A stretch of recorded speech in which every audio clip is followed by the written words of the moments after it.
دارالکتب سے عقائد و اعمال کو سنوارنے والی بے شمار اسلامی کتابیں آدھی قیمت میں گھر بیٹھے حاصل کر سکتے ہیں۔ اگر آپ کو کتابیں چاہیے تو اپنے موبائل میں کتاب لکھ کر یا انگریزی کا صرف ایک حرف کے لکھ کر 8080-430-440 پر SMS کیجیے۔ کچھ اہم کتابوں کی فہرست اسی ٹریک کے فولڈر میں موجود ہے یا ہماری ویب سائٹ albarkat.net پر دیکھ سکتے ہیں۔ سرکار مدینہ علیہ السلام نے فرمایا تھا کہ 3 مقامات پر مجھے تلاش کرنا، 3 مقامات پہ ڈھونڈنا مجھ کو، میں ان 3 جگہوں میں سے کسی نہ ایک جگہ تم کو نظر آ جاؤں گا۔ کون سی 3 جگہ ہیں؟ پہلے کوثر پر تلاش کرنا کہ میں وہاں کھڑا ہو کر میں اپنی امت کے پیاسوں کو کوثر کا جام بھر بھر کے پلاتا رہوں گا۔ العطش العطش کی صدائیں بلند ہوں گی، پیاس پیاس۔ دیکھو اب گرمی کا موسم چل رہا ہے، دوپہر کے وقت میں آپ کہیں سفر کر رہے ہوں اور پانی آپ کے پاس نہ ہو، حلق سوکھ کر کانٹا ہو گیا ہو اور تھوک بھی کڑوا ہو گیا ہو کہ تھوک نگل کر کے اپنی تھوڑی سی حلق کو تر کر لیں، تھوک بھی نہیں آ رہا ہو، ایسے عالم میں آپ پیاس کی کتنی شدت محسوس کرتے ہیں اور کتنا آپ کو پانی کی تلاش ہوتی ہے اور کس کس انداز سے آپ پانی ڈھونڈتے ہیں، اور اگر نظر نہ آئے تو خرید کر پینے کی کوشش کرتے ہیں۔ لیکن قیامت کا دن ہوگا، ہولناک دن ہوگا، محشر کا میدان ہوگا اور پسینے کا دریا بہتا ہوگا، وہاں پر سورج سوا نیزے کی بلندی پر اتر آئے گا، زمین انگار کی طرح تانبے کی طرح سرخ ہو جائے گی اور اللہ کا قہر برستا ہوگا۔ ایسے عالم میں زبانیں باہر نکل رہی ہوں گی، ماں اپنے اکلوتے بچے کو بھول جائے گی، بھائی بھائی کو بھول جائے گا، شوہر بیوی کو بھول جائے گا، بیوی شوہر کو بھول جائے گی، کسی کی کسی کو فکر نہ ہوگی، سب کو اپنی اپنی جان بچانے کی فکر ہوگی۔ ایسے عالم میں سرکار مدینہ رحمت والے سرکار اپنے مبارک ہاتھوں سے کوثر کا جام بھر بھر کے عطا فرمائیں گے۔ تو عزیزو، رسول پاک علیہ السلام نے فرمایا پہلے مجھے حوض کوثر پر تلاش کرنا، اس کے بعد پلے صراط پر، جب میری امت پلے صراط سے گزرے گی تو میں پلے صراط کے کنارے کھڑا ہو کر رب کی بارگاہ میں عرض کر رہا ہوں گا، رب سلم امتی، رب سلم امتی، رب سلم امتی، اے اللہ میری امت کو اس پلے صراط سے سلامتی کے ساتھ گزار دینا، سلامتی کے ساتھ گزار دینا، سلامتی کے ساتھ گزار دینا۔ ہاں، جبرائیل امین سدرہ نشین اپنا نورانی پر پلے صراط پر بچھائیں گے اس امت کے لیے، اور یہ امت محمدیہ سیدنا جبرائیل علیہ السلام کے نورانی پر کے اوپر سے چلتی ہوئی چلی جائے گی۔ یہ مقام سرکار کے صدقے میں ہم کو ملا ہے۔ اور حضور نے فرمایا میزان عمل کے پاس مجھے تلاش کرنا، جہاں نیکیاں اور گناہ تولے جا رہے ہوں گے ترازو میں، اس ترازو کے پاس مجھے تلاش کرنا۔ وہ ترازو کیسی ہوگی؟ کوئی بنیے کی ترازو نہیں ہوگی، چھٹاک 2 چھٹاک، کلو 2 کلو تولنے کی ترازو۔ وہ ترازو کے متعلق تفسیر میں آیا ہے کہ وہ ترازو کا ایک ایک پلڑا اتنا بڑا، اتنا بھاری بھرکم ہوگا کہ ترازو کے ایک پلڑے میں اگر 7 آسمان اور 7 زمین رکھ دیے جائیں تو ایسے معلوم ہوگا کہ 7 روپے کے سکے رکھے ہوئے ہیں۔ وہ ترازو کے پلڑے میں 7 زمین 7 آسمان ایسے معلوم ہوں گے کہ 7 سکے پڑے ہوئے ہیں۔ اللہ، وہ ترازو اتنی بڑی ہوگی ترازو، اور حضور کیا کر رہے ہوں گے؟ اپنی امت کی بخشش کا سامان کر رہے ہوں گے۔ ایک امتی کے گناہ بہت زیادہ ہوں گے، نیکیاں بہت کم ہوں گی۔ آقا فوراً اپنی جیب سے ایک پرچی نکالیں گے، ایک کاغذ نکالیں گے اور نیکیوں والے پلڑے میں رکھ دیں گے۔ امتی دیکھے گا کہ سرکار مدینہ علیہ الصلوۃ والسلام جس امت کے نیکیوں والے پلڑے میں وہ کاغذ کا ٹکڑا آپ رکھیں گے تو نیکیوں کا پلڑا بھاری بھرکم ہو جائے گا، وزنی ہو جائے گا۔ وہ امتی عرض کرے گا، یا رسول اللہ آخر یہ کاغذ میں ہے کیا چیز جو میری نیکیوں کا پلڑے کو اتنا وزنی بنا ڈالی؟ تو میرے آقا فرماتے ہیں، یاد کر دنیا میں تو نے اس کاغذ کے اوپر مجھ پر ایک مرتبہ درود شریف لکھا تھا، درود شریف تو نے لکھا تھا اس کاغذ کے اوپر، یہ وہی کاغذ ہے جو آج تیری نجات کا ذریعہ بن رہا ہے۔ اللہ، تو ہمارے آقا تو رحمت والے سرکار، وہ شفاعت والے آقا، وہ شفاعت کا تاج انہیں کے سر باندھا گیا ہے۔ تو ایسے نبی کے متعلق کہنا کہ نبی کے اگلے پچھلے گناہ بخش دیے، بلکہ نہیں، بلکہ اللہ تعالیٰ اپنے نبی کی صورت سے، اپنے نبی کی وجہ سے امت کے گناہ بخشے گا، امت کے گناہ معاف فرمائے گا، یہ مراد ہے وہاں۔ اور سورہ ضحیٰ کی ایک آیت کا ترجمہ بھی سن لیجئے، وَوَجَدَكَ ضَالًّا فَهَدَىٰ، یہ سورہ ضحیٰ کی آیت ہے۔ اس آیت کا ترجمہ یہی رہبر والے مولویوں نے لکھا ہے، اے محمد ہم نے تم کو شریعت سے بے خبر پایا سو ہدایت کا راستہ دکھا دیا، معاذ اللہ ثم معاذ اللہ، ہم نے تم کو بھٹکتا پھرتا پایا تو ہدایت دے دی۔ کسی نے لکھا اے محمد ہم نے تم کو گمراہ پایا تو تم کو راستہ ہدایت کا دے دیا۔ نہ حضور کبھی گمراہ ہوئے، نہ کبھی بھٹکتے پھرے، نہ کبھی شریعت سے بے خبر ہوئے، بلکہ میرے آقا تو اللہ کی بارگاہ سے ہدایت یافتہ دنیا میں تشریف لائے ہیں۔ ثبوت قرآن سے میں پیش کرنا چاہتا ہوں، اللہ پاک نے فرمایا هو الذی ارسل رسولہ بالہدی ودین الحق، اللہ کی وہ ذات ہے جس نے اپنے رسول کو دنیا میں بھیجا، ہدایت کے ساتھ بھیجا اور سچے دین کے ساتھ بھیجا۔ ایسا نہیں کہ دنیا میں آنے کے بعد ہدایت دی گئی ہو، ارے دنیا میں آنے سے پہلے ہی وہ ہادی بن کر آ رہے ہیں، وہ داعی اللہ بن کے آ رہے ہیں، سراجا منیرہ بن کے آ رہے ہیں، بشیر و نذیر بن کے آ رہے ہیں۔ یہ اللہ تبارک و تعالیٰ نے اپنے حبیب کو مقام و مرتبہ عطا فرما دیا۔ تو یہ لکھے ہیں ترجمہ اس کا، وَوَجَدَكَ ضَالًّا فَهَدَىٰ، اے محمد ہم نے تم کو گمراہ پایا تو ہدایت دے دی۔ لیکن اعلیٰ حضرت کیا فرماتے ہیں اس آیت کا ترجمہ؟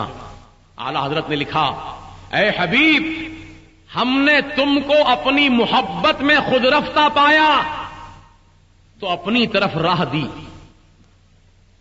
اے محبوب ہم نے تم کو اپنی محبت میں خود رفتہ پایا، یعنی حضور علیہ الصلوۃ والسلام غار حرا تشریف لے جاتے تھے، آپ تو جانتے ہیں واقعہ، حضور غار حرا تشریف لے جاتے تھے، صبح سے شام تک غار حرا میں تشریف رکھتے تھے اور آپ اللہ کی یاد میں مصروف ہو جاتے تھے، اللہ کے ذکر میں مصروف ہو جاتے تھے، اللہ کی بندگی اور اس کی عبادت میں مصروف ہو جاتے تھے۔ تو اللہ تعالیٰ اسی کیفیت کو بیان فرما رہا ہے، اے محبوب ہم نے تم کو اپنی محبت میں ڈوبا ہوا پایا، اپنی محبت میں خود رفتہ پایا، اپنی محبت میں کھویا ہوا پایا۔ اے محبوب ایسے ہماری محبت میں آپ ڈوبے ہوئے تھے کہ جبرائیل بھی آ کر آپ کو کہتے ہیں اقرا پڑھو اقرا پڑھو تو آپ کہتے تھے مانا بھی قاری میں نہیں پڑھتا۔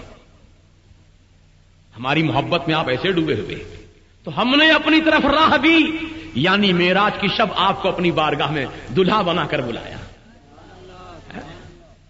اللہ تعالیٰ تو اپنے نبی کی عظمت بیان کر رہا ہے اور یہ چور دین کے نبی کی عظمت کو ہٹا رہے ہیں۔ بتاؤ یہ تم دین کو قائم کرنا چاہتے ہو؟ ہم کو ایسے دین کی ضرورت نہیں ہے جو ہمارے عقیدے کو برباد کرے، ہمارے ایمان کو تباہ کرے۔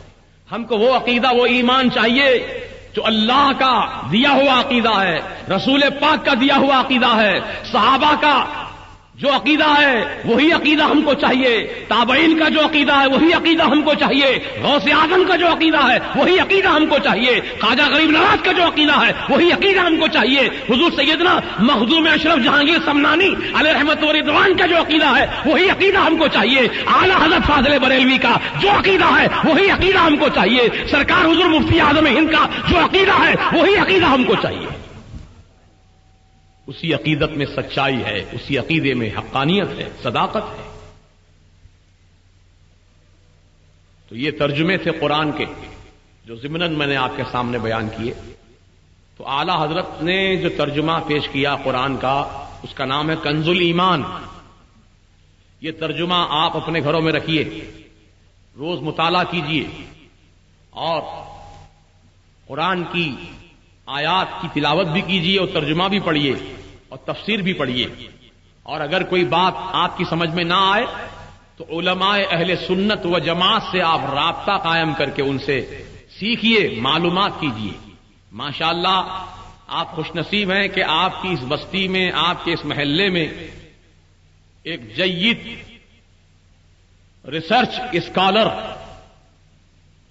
اور دینی تعلیمات پر عبور رکھنے والے اور خصوصاً اہل سنت و جماعت کے عقائد کی بھرپور ترجمانی کرنے والے آپ کی اس بستی میں رہتے ہیں۔ میری مراد حضرت مولانا سید معیز الدین اشرفی صاحب جو اسٹیج پر رونق افروز ہیں یہ آپ ہی کے علاقے میں رہتے ہیں.